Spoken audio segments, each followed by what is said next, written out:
जरूरी नहीं पर वीडियो को डिसलाइक या लाइक कर दिया करें। इस मूवी का नाम है द बास्केटबॉल डायरीज। तो कहानी के शुरू में हम एक लड़के को देखते हैं जिसका नाम जिम था। उसको क्लास में टीचर बहुत ही बुरी तरह से मार रहे होते हैं। जिम जो कि एक शरारती लड़का था, वो अपने टीचर से कहता है, क्या आपको तो मारना भी नहीं आता? अभी तो मैंने एंजॉय करना शुरू किया था। जिस बात पर उसके टीचर को गुस्सा आ जाता है। वो कहते हैं, अगर तुम चाहो तो इसे हम कल भी शुरू कर सकते हैं। इतने में क्लास भी खत्म हो गई थी। जिम अब अपने तीनों दोस्तों के साथ क्लास से बाहर आता है। इसके दोस्त इसकी तरह ही बहुत ही शरारती थे। ये चारों सिगरेट पिया करते थे। हालांकि उम्र में बहुत छोटे थे। ये बहुत शरारती करते और कोई भी काम करने से पहले सोचा तक नहीं करते थे कि आखिर वो कर क्या रहे हैं, ये काम गलत है या सही। यहाँ तक कि ये टिश्यू पर थिनर को डालकर स्मेल सूंघा करते थे। इनका मानना ये था कि उससे नशा होता है। पर जिम के अंदर एक खास बात थी, वो बास्केटबॉल बहुत अच्छे तरीके से खेला करता था। एक दिन इनका मैच होता है जिसमें जिम बास्केटबॉल मैच बहुत ही शानदार तरीके से खेलता है और जीत भी जाता है। मगर मैच के दौरान जिम का दूसरा दोस्त वो लॉकर रूम में जाकर दूसरी टीम के खिलाड़ियों की घड़ियां, उनका कीमती सामान और पैसे तक चोरी कर लेता है। जब जिम मैच को जीतने के बाद दोस्तों के साथ बाहर आता है तो यहीं पर उनके सामने दूसरी टीम के खिलाड़ी खड़े थे जो ये कह रहे थे कि तुमने हमारा जो कीमती सामान चोरी किया है वो हमें वापस कर दो। पर जिम और उसके दोस्त इस बात को मानने के लिए तैयार ही नहीं थे,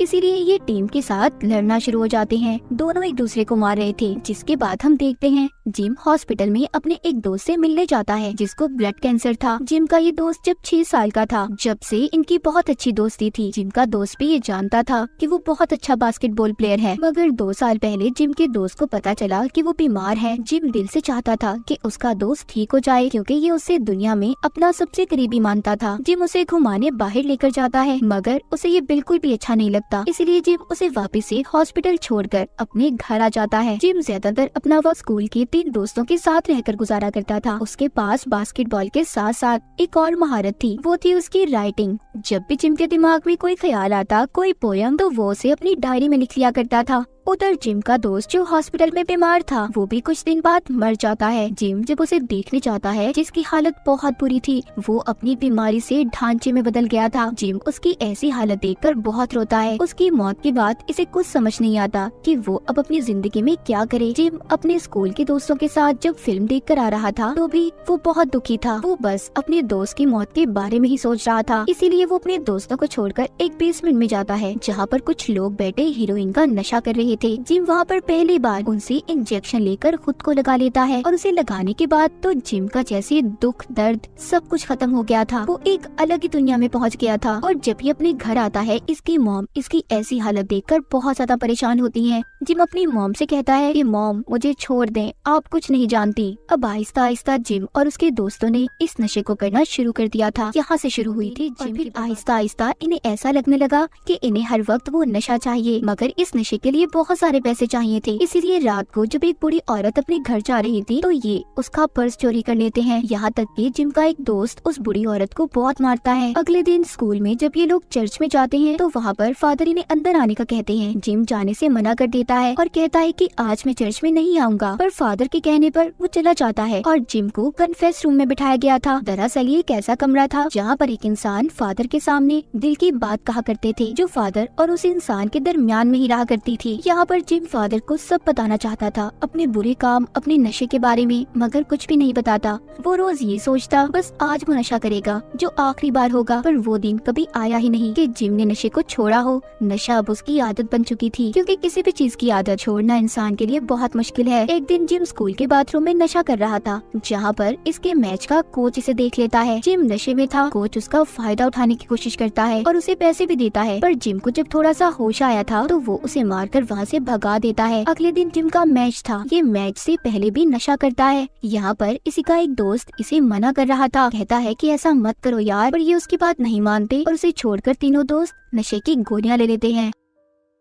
अब जब मैच शुरू होता है तो जिम और उसका दोस्त जिसने नशे की गोलियां ली थी, ये दोनों होश में नहीं थे। ये बहुत ही बुरी तरह से मैच को हार जाते हैं। जब स्कूल के फादर को ये बात पता चलती है कि ये सभी नशा करते हैं तो वो वहाँ पर पुलिस को ले आए थे और इन्हें 1 हफ्ते के लिए सस्पेंड भी कर देते हैं। वहाँ पर कोच ने भी इन्हें अपनी बास्केटबॉल टीम से निकाल दिया था। जिम को इस बात पर बहुत गुस्सा आता है। वो अपने स्कूल के फादर से कहता है कि आप क्या मुझे स्कूल से निकालेंगे, मैं खुद ही आपके स्कूल को छोड़कर जा रहा हूँ। अब जिम का दोस्त जिसने इसे नशा करने से मना किया था वो अभी भी स्कूल में ही नहीं था, पर जिम और उसके बाकी 2 दोस्तों को स्कूल से निकाल दिया गया था। जिम जब अपने घर जाता है तो उसकी मॉम उससे पूछती है कि तुम्हें स्कूल से क्यों निकाला गया, जिस पर वो कहता है कि हमारी कोई गलती नहीं है, हमने कोई नशा नहीं किया, हमें साजिश करके स्कूल से निकाला गया है। जब जिम की मॉम उसको नशे की गोलियां दिखाती है जो उसने घर पर छुपाई हुई थी, वो पूछती है तो ये क्या है, ये क्या विटामिन की गोलियां हैं। इस बात पर जिम की मॉम को बहुत गुस्सा आ गया था और वो उससे कहती है कि निकल जाओ मेरे घर से। जिम भी गुस्से में अपनी मॉम के घर को छोड़ देता है। उसकी मॉम उसकी ट्रॉफी को भी घर से बाहर फेंक देती है जो उसने मैच में जीती थी। जिम अपनी मॉम से ये कहकर चला जाता है कि अब वो कभी वापस अपने घर नहीं आएगा। उसकी मॉम कहती है कि ऐसा मत कहो जिम, सुधर जाओ, क्योंकि वो उसे बहुत प्यार करती थी। वो नहीं चाहती थी कि जिम अपनी जिंदगी बर्बाद करे। अब जिम उस ट्रॉफी को उठाता है और कूड़े के डब्बे में डाल देता है। जिम जब अपने दोस्तों के पास जाता है तो उसे और उसके दोस्तों को अब नशे की जरूरत थी, पर उनके पास पैसे नहीं थे, इसीलिए वो एक गाड़ी को भी चोरी कर लेते हैं क्योंकि नशा अब उनकी जरूरत बन गया था। उनके लिए यही उनकी दुनिया थी। उन्हें असल दुनिया से कोई फर्क ही नहीं पड़ता था कि असल दुनिया में हो क्या रहा है। उनकी आदतें दिन ब दिन खराब होने लगी थी। वो अब एक स्टोर में भी चोरी करने जाते हैं जहाँ पर जिम का एक दोस्त जिसका नाम मिकी था उसको गन मिलती है जो कि नकली से समझ नहीं आ रहा था कि वो क्या कर रहा है। तभी वहाँ पर भी पुलिस आ जाती है। जिम और मिकी अपने दोस्त को होश में लाने की कोशिश करते हैं कि पुलिस आ गई है, होश में आओ, पर वो होश में नहीं आता। इसीलिए ये दोनों उसे वहीं पर छोड़कर चले जाते हैं। उस दोस्त को पुलिस ने पकड़ लिया था। उधर जिम और मिकी वो दोनों एक बार में आते हैं जहाँ पर टीवी में वो चलती खबर को देखते हैं जिसमें इन्हीं के स्कूल के बच्चे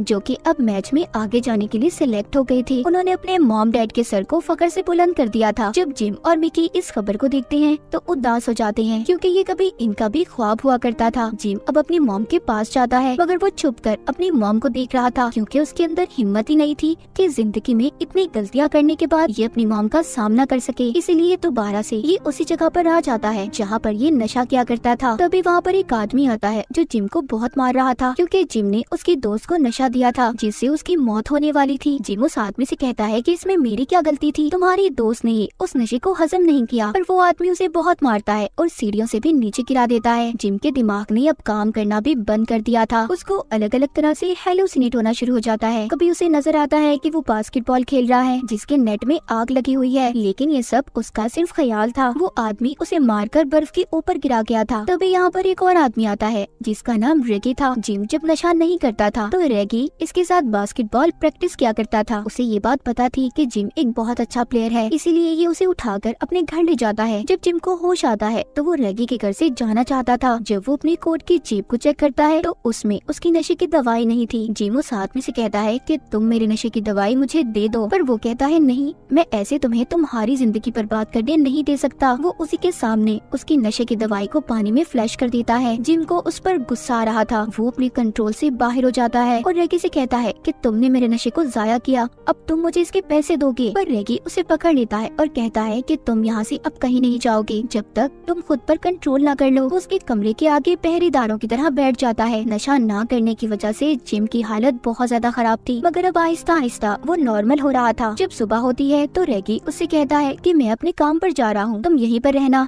रेगी के जाने के बाद जिम खुद पर कंट्रोल करने की कोशिश करता है पर नहीं कर पाता। उसे एक बार फिर पूरी दुनिया घूमती नजर आ रही थी।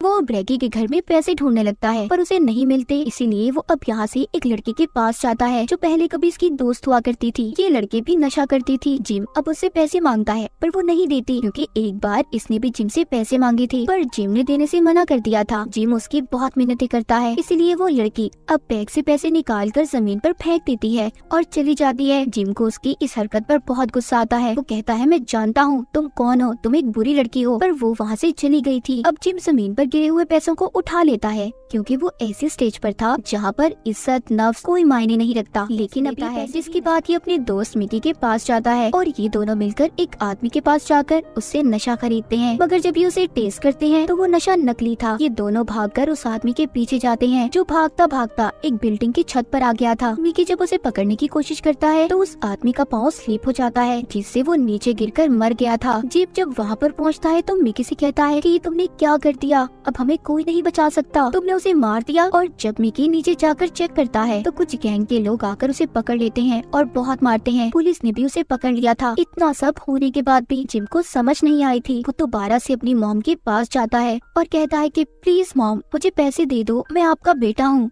मेरे साथ ऐसा मत करो। पर उसकी मॉम उसे पैसे नहीं देती क्योंकि वो जानती थी कि अगर उन्होंने उसे पैसे दिए तो वो नशा करेगा, और अब उसकी मॉम ऐसा नहीं चाहती थी, तो इसीलिए वो पुलिस को फोन करती है क्योंकि वो ये सोच रही थी कि शायद जिम जेल में रहे तो नशे की आदत को वो छोड़ देगा। जिम को पुलिस वहाँ पर आकर पकड़ कर ले जाती है। वो अपनी मॉम से यही कह रहा था, प्लीज मॉम मुझे बचा लें, मैं सुधर जाऊंगा। पर उसकी मॉम उसकी एक नहीं सुनती। जिम ने जितने भी गुनाह किए थे उसे 6 महीने की सजा दी जाती है। इन 6 महीनों में वो अपनी डायरी जो लिखता था उसे भी पूरा कर लेता है, और जब 6 महीने बाद वो जेल से बाहर आया तो हम उसे एक स्टेज के बाहर देखते हैं। दरअसल यहाँ पर उसने अपनी पोइट्री शायरी को पढ़ना था जो उसने अपनी डायरी में लिखी थी। तभी वहाँ पर उसका दोस्त आता है जिसको पुलिस ने सबसे पहले पकड़ा था। वो कहता है, जिम मेरे पास एक बहुत अच्छा नशा है। पर जिम कहता है, नहीं, मैंने ये सब कुछ छोड़ दिया है, मैं वापस से उस दुनिया में नहीं जाना चाहता, पर मेरे दोस्त अपना ख्याल रखना। इतना कहकर वो स्टेज पर आ जाता है जहाँ पर वो सबको अपनी शायरी सुनाता है जो सबको बहुत अच्छी लगती है। सब तालियां बजा रहे थे। आखिर में हमें बताया जाता है कि जिम ने 17 साल की उम्र में अपनी डायरी को पूरा किया जिसका नाम था द बास्केटबॉल डायरीज, जो इस मूवी का नाम भी है, जो कि बहुत ज्यादा मशहूर हुई थी। और 22 साल तक जिम कैरोल के 2 नॉवेल्स भी पब्लिश्ड हुए। तो ये थी कहानी जिम की, जो हमें ये मैसेज देती है कि अपनी जिंदगी में हमेशा सही रास्ते पर चलें, बुरी हरकतों से बचें और बुरे दोस्तों की सोबतों से दूर रहें। हर बुरा काम करने से पहले या किसी भी बुरी चीज को अपनी आदत बनाने से पहले ये सोच लें कि इसका असर आपके माँ बाप की जिंदगी पर भी पड़ता है। अगर जिम की मॉम उस दिन पुलिस को ना बुलाती तो जिम कभी भी नशे को ना छोड़ता